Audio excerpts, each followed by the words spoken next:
Sebagai wujud pelayanan kepada masyarakat dan turut mencerdaskan kehidupan bangsa, dua anggota Polri dari Polres Palopo Polda Sulawesi Selatan yaitu Bribka Gunawan yang menggagas kegiatan bimbingan rohani untuk tahanan Polsek yang dilakukan di Rutan Polsek Wara, dan Aibda Jeki Galela yang mewujudkan kepedulian Polri dalam dunia pendidikan bagi anak-anak yang putus sekolah dan terkena dampak lingkungan yang keras dengan berhasil mengubah warung minuman keras menjadi rumah belajar.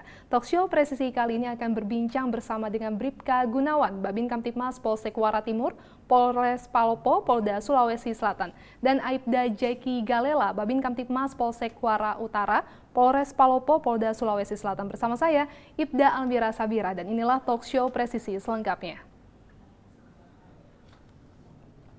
Selamat datang Bribka Gunawan dan Aibda Jeki Galela sudah hadir di Polri TV. Apa kabar Bapak? Alhamdulillah baik. Alhamdulillah baik. Pak Jeki juga ya, sehat, kabar baik. Jauh-jauh ya Pak dari Palopo ke Jakarta, dan alhamdulillah bisa bergabung bersama kami di Talkshow Presisi.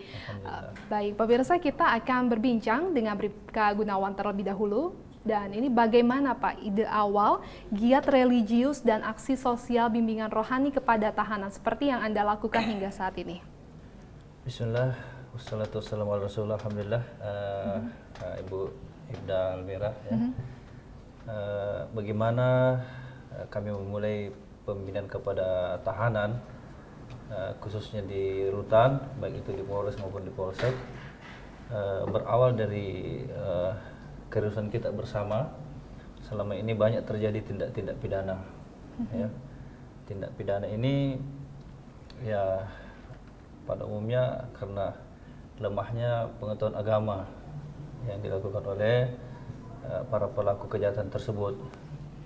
Kemudian kami sebagai polisi sejak tahun 2004 sampai 2016, ya, waktu itu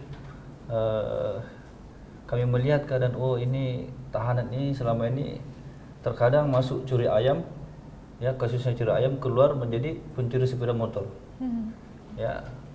Terkadang dia masuk pemakai narkoba, keluar menjadi bandar narkoba. Ya, dari situ waktu itu kami berbincang-bincang dengan Pak Kapolres Palopo waktu itu, Pak Kombes Taswin. Ya, kami berbincang-bincang apa sih yang harus kita buat. Ternyata, alhamdulillah, kita mengambil satu kesimpulan bahwa tahanan ini bukan hanya jasmaninya saja yang harus kita bina, sebagaimana pembinaan di tahanan, mereka pun juga harus dibina rohaninya, ya. Sehingga nanti mereka keluar, mungkin kalau dulu dia pencuri, keluar jadi orang baik-baik, sehingga tidak ada lagi tindak-tindak pidana atau tindak kriminal. Jadi itu yang mendasari kami, bagaimana membuat tahanan-tahanan ini, baik itu di Polres, di Lapas, di Polsek, mereka yang dulunya pelaku kejahatan, sekarang mereka keluar menjadi pelaku kebaikan. Ya, seperti itu. Luar biasa sekali. Dan dukungan seperti apa yang dilakukan oleh Polres Palopo terhadap giat Pak Gunawan ini? Alhamdulillah, luar biasa dukungan dari pimpinan kami, seluruh unsur pimpinan kami, baik dari Kapolres maupun Wakapolres. Sejak itu dimulai dari Pak Taswin, Kombes Taswin. Kalau tidak salah beliau sudah bertugas di sini di Mabes ini. Kemudian beliau digantikan oleh AKBP Ardiansa. Beliau sekarang Wadir Res Narkoba di Polda Sulsel. Jadi kegiatan ini terus berlanjut, bahkan semakin kita upgrade, ya, pembinaan ini terus kita tingkatkan, kita tambah lagi materi-materi kepada tahanan. Setelah itu beliau digantikan lagi, Pak Ardiansa diganti oleh waktu itu Pak Alfian Nurnas, Kombes Alfian Nurnas. Sekarang beliau di Reskrim Khusus di Polda Sumbar, dan terus dilanjutkan oleh Pak AKBP Muhammad Yusuf. Sekarang beliau Kapolres di Sope. Terus pembinaan ini kita buat, bahkan materi-materi tambah lagi. Dulunya mungkin hanya nasihat-nasihat, kita tambah dengan materi-materi seperti cara-cara berwudu, cara sholat, taharah, bersuci dan sebagainya. sehingga betul-betul tahanan ini memiliki pengetahuan agama baik dasar maupun yang lebih meningkat lagi. Nah, terakhir Pak Kapolres sekarang ini, Kapolres kami saat ini, Pak AKBP Safidam Sikin, alhamdulillah luar biasa. Bahkan di tahanan Polres saat ini kita buat ada seperti musholah di dalam, ya, khusus bagi tahanan yang Muslim. Untuk tahanan yang non Muslim itu dilakukan pembinaan sesuai dengan agamanya. Jadi tidak ada yang tidak terbina, yang Muslim maupun yang non Muslim seperti itu. Alhamdulillah. Seperti itulah dukungan dari pimpinan kami. Dan kami sangat merasa termotivasi, semangat dengan pembinaan ini. Menarik, tadi tidak hanya yang Muslim tetapi non-Muslim juga mendapatkan binaan. Tidak hanya jasmani saja ya Pak yang dibina, tetapi rohani juga harus dibina. Dan kegiatan apa saja yang Anda lakukan bersama warga binaan biasanya Pak? Ya, alhamdulillah. Apa yang kami buat dengan warga binaan, sepertinya ini memang cukup efektif. Ya. Kami langsung masuk ke dalam, langsung ke tahanan, dan langsung mengajari mereka seperti tadi saya katakan tata cara wudhu yang baik. Ya, karena apa? Ternyata tahanan ini meskipun tua, dari pengalaman kami masih banyak yang tidak tahu cara bersuci. Nah, mungkin inilah selama ini akhirnya mereka terjerumus kepada tindakan-tindakan kriminal karena kurangnya pengetahuan agama mereka, tidak tahu mandi wajib, gerakan-gerakan sholat. Sehingga alhamdulillah kami berikan materi seperti itu bersama warga binaan, sama tahanan, cara sholat bagi yang Muslim, wudu, dan ilmu-ilmu fikih yang lain seperti itu. Kami penasaran ini, dalam bimbingan rohani yang dilakukan oleh Pak Gunawan kepada warga binaan, apa saja pesan materi yang disampaikan kepada warga binaan Pak?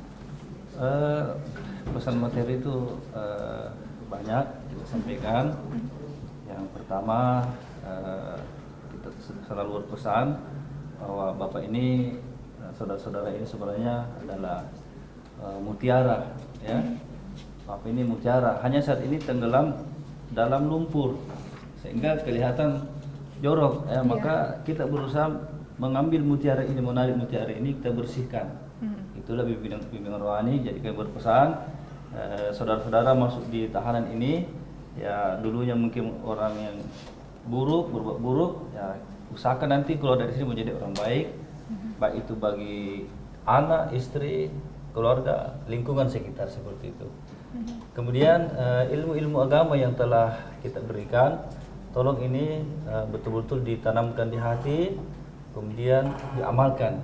Insya Allah jika ilmu agama yang kita dapatkan ini betul-betul kita amalkan, kita simpan di hati kemudian diamalkan, insya Allah kita akan terhindar dari berbagai macam perbuatan keji dan mungkar, ya, sebagaimana firman Allah terutama dalam sholat ini, innas sholata tanha 'anil fahsya'i wal munkar. Sesungguhnya sholat itu mencegah kita dari perbuatan keji dan mungkar.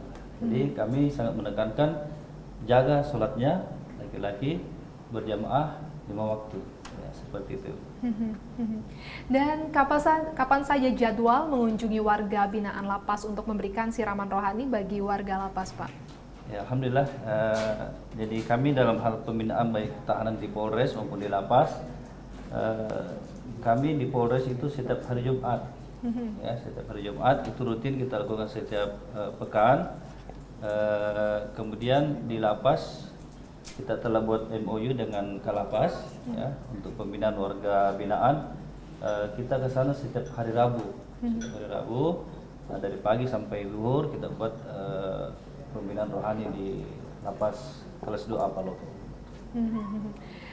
Ini kita penasaran Pak, Bapak kan mengajar terkait rohani Islam, keagamaan Islam. Bagaimana keilmuan religius yang Bapak dapatkan ini sehingga berguna bagi masyarakat dan juga warga binaan di lapas?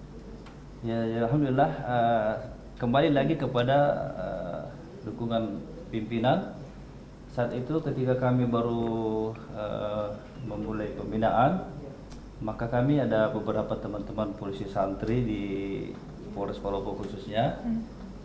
Kita buatkan surat perintah oleh Kapolres untuk datang ke beberapa pesantren ya. Seperti di Bandung itu di pesantren Agim, kita belajar agama di sana. Setelah kita belajar, kembalilah kita ajarkan kepada tahanan-tahanan ini ya, ilmu religi. Dan alhamdulillah keilmuan yang kita berikan, yang kita sampaikan kepada tahanan ini, alhamdulillah satu persatu mereka bisa mengamalkan. Dan bahkan informasi di antara mereka ini yang telah bebas, ada yang menjadi imam dan sebagainya. Baik, dan ini pesan apa mungkin yang ingin disampaikan sama Bapak kepada warga binaan di sana, Pak? Ya, baiklah, alhamdulillah melalui kesempatan ini semoga informasi yang sampai kami ingin berpesan, saya ingin berpesan kepada para tahanan maupun warga binaan, baik yang masih ditahan ataupun yang sudah bebas. Ya, jika ingin selamat, ya, jika ingin mulia di dunia maupun di akhirat, jangan lepas dari agama. Ya, karena orang itu mulia, ya mulia karena agama yang ada dalam dirinya. Ya, jika ingin selamat, sekali lagi, jika ingin selamat di dunia dan akhirat, maka amalkan agama yang sempurna sebagaimana yang telah dicontohkan oleh Nabi kita, baginda Rasulullah Nabi Muhammad sallallahu alaihi wasallam. Kemudian camkan dalam hati apa perbuatan buruk yang telah kita lakukan selama ini, kita bertobat kepada Allah Subhanahu wa taala, kita mohon ampun kepada Allah Subhanahu wa taala. Insyaallah jika hari ini kita bertobat, saat ini kita bertobat, maka Allah SWT akan ampuni kita. Dan insyaallah jika Allah ampuni kita, rahmati kita, maka sekali lagi kita akan selamat di dunia dan akhirat. Saya kira itu untuk pesan bagi saudara-saudara, adik-adik, teman-teman, sahabat-sahabat, ya, tahanan maupun warga binaan yang masih ditahan maupun sudah bebas, tetap berpegang teguh wa'tasimu bihablillahi jami'a wa la tafarraqu. Ya, jadi tetap berpegang teguh pada agama, tetap jaga persatuan dan jangan bercerai-berai insyaallah. Itu tadi pesannya, tetap berpegang teguh kepada agama ya Pak. Ya. Pemirsa, talk show Presisi akan segera kembali dengan perbincangan bersama Aibda Jaki Galela, Babin Kamtibmas Polsek Wara Utara Polres Palopo Polda Sulawesi Selatan. Tetaplah bersama kami.